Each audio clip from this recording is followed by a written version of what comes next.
Dear students, here we are getting I is proportional to theta by cos theta, but we should get I should be proportional to theta. We should get I should be proportional to theta.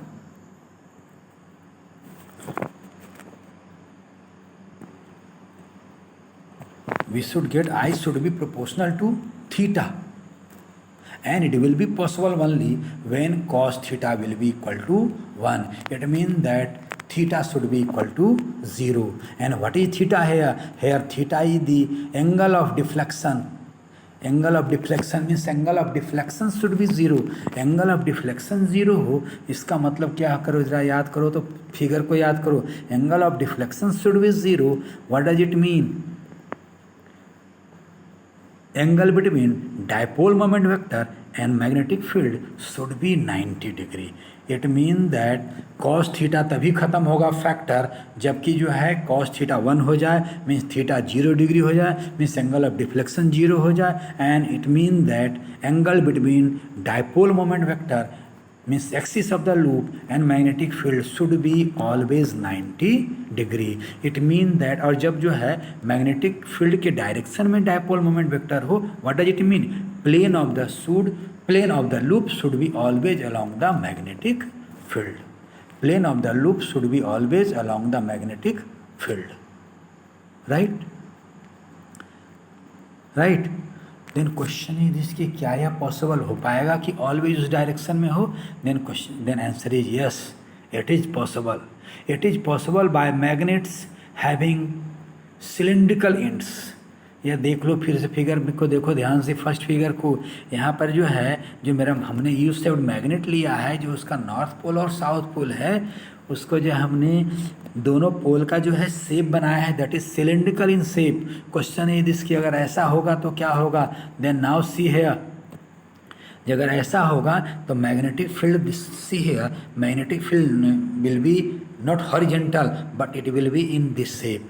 और जब इस shape में होगा तो जरा सा ध्यान से देखो, आपने कहा कि कॉस थीटा को खत्म करने के लिए मेरा plane of the loop should be along the magnetic field. Then see here, let us suppose your plane is from left to right, cross to dot. Let us suppose plane is from cross to dot. तो जरा सा देखो तो magnetic field कैसे हो रहा है. Magnetic field is along the field और अलोंग द प्लेन और नॉट. और जैसे जैसे यह रोटेट करेगा वो वाला मैग्नेटिक फील्ड का दूसरा कंपोनेंट काम करेगा और रोटेट करेगा, तीसरा काम करेगा. It mean that in this very situation magnetic field will be always along the plane of the loop और plane of the loop will be always along the magnetic field.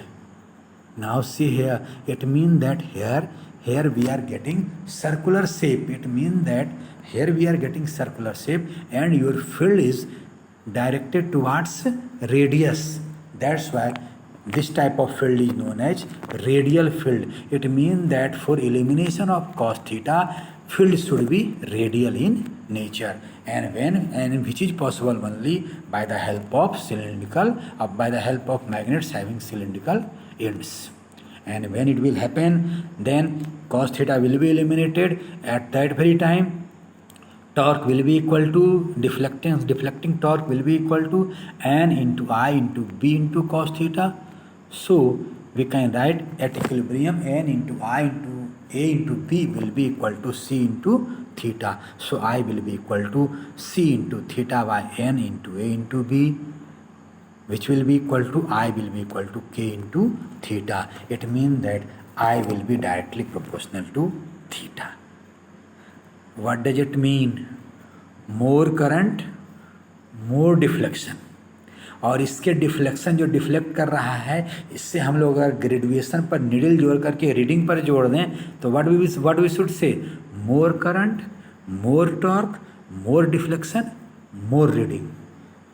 Ultimately we can say more current, more reading. It means that over the reading you can say कि reading is more, it means that current flowing through the loop is more. Right? Now come our sensitiveness of the galvanometer.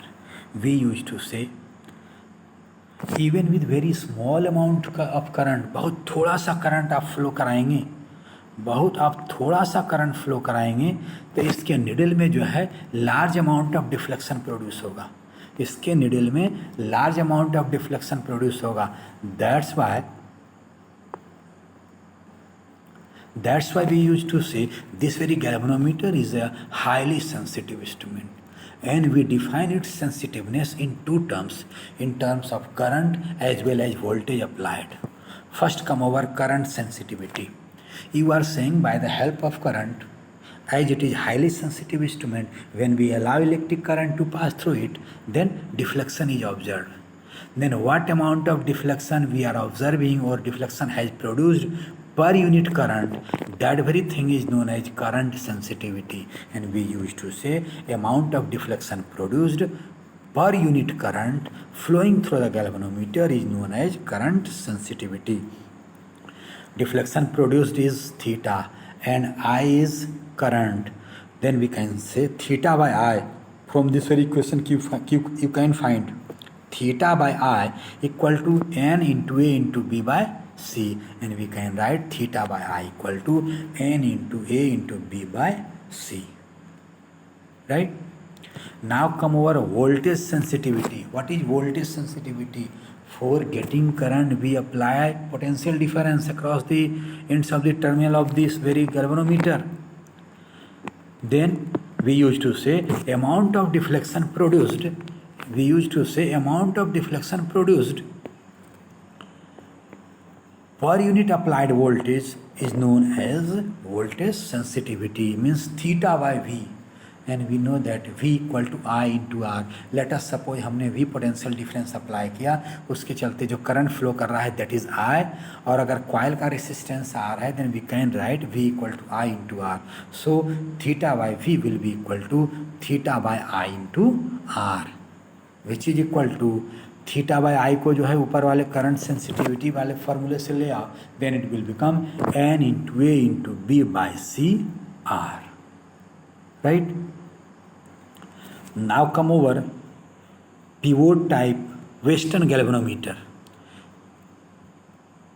I have left one thing, once again come over कि what is the use of mirror. यहाँ पर mirror का क्या use है तो जरा सा ध्यान से देखना. Let us suppose mirror is towards you, then normal to the mirror will be towards you. अब हम लोग कैसे डिफ्लेक्ट करेगा तो कैसे रीडिंग लेंगे जरा सा ध्यान से देखोगे. लेट अस सपोज कि हम लोग जो है अभी तो मिरर पर normal will be towards you, मान लो हम लोग लेफ्ट डायरेक्शन से टॉर्च जला रहे हैं, right. Then according to formula of reflection, according to law of reflection, I equal to R, तुम्हारा आर जाएगा जो है reflected light will reach at any point. मान लो उस रिफ्लेक्टेड लाइट को जो हमने ग्रेजुएशन किया है 1 एम्पियर 2 एम्पियर रीडिंग डल लिखा है जो है उसके जीरो पर पहुंचाए हुए हैं. जैसे ही करंट फ्लो कराएंगे, जैसे ही जो है टॉर्क प्रोड्यूस होगा, डिफ्लेक्ट करेगा. जब डिफ्लेक्ट करेगा then what will happen, coil will rotate, and when coil will rotate then position of mirror will rotate, and mirror will rotate means normal will change. No doubt your torch is along the same direction, but direction of what you will say normal will change, so angle will change, angle of incidence will change, so R will also change. अब R change होगा तो R अब उसकी reading बदल जाएगी. अब किसी दूसरे पॉइंट पर जाकर के वह रिफ्लेक्टेड लाइट पहुंचेगा, जहाँ पर पहुंचेगा we can say that is reading of the current. Right? Now come over pivot type galvanometer which is also known as western galvanometer. ये लैब में यही गैल्वेनोमीटर यूज होता है, ज़्यादा कुछ इसमें प्रयोग नहीं है. जैसे जो हमने वहाँ पढ़ा है same thing is here, principle is same, working is also same, only there is little bit of difference in their constructions. वहाँ पर क्या है, यहाँ पर भी हॉर्सो मैग्नेट है, यहाँ पर भी कॉइलिंग किया जाएगा जो है एल्युमिनियम फ्रेम पर, यहाँ पर भी बीच में कोर है, यहाँ पर देखो दोनों तरफ वायर के दोनों एंड निकाला गया है. अब क्या है, और जो है दोनों एंड की तरफ जो है यू कैन से एक पिन के थ्रू लटका दिया गया है जिसमें कि वो नाच सके आराम से. अब हम लोग ये दोनों ऊपर वाला नीचे जो वायर आया है उससे हमने एक स्प्रिंग लपेट दिया है दोनों साइड में. Then what will happen, when coil will rotate then spring will also rotate. अब स्प्रिंग क्या होगा, अपने नेचुरल पोजीशन पर आना चाहेगा. It mean that restoring torque will be developed in the spring.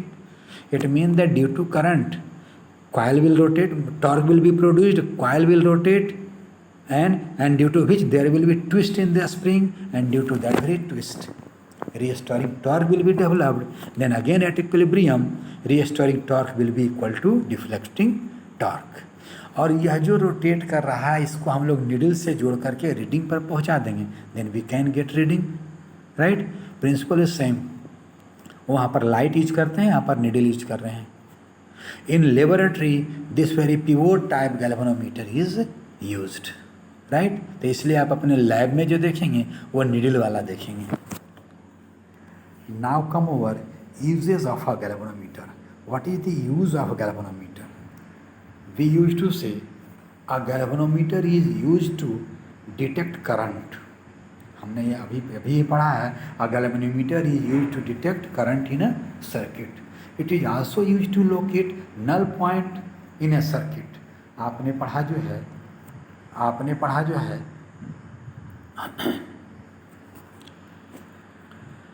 आपने पढ़ा मीटर ब्रिज का एक्सपेरिमेंट, आपने पढ़ा पोटेंशियोमीटर का experiment. In that very case we used galvanometer to locate null point. These are the uses of a galvanometer. Now come over limitations of a galvanometer. What are its different limitations? Then we used to say as it is a highly sensitive instrument. यह बहुत ही highly sensitive instrument है.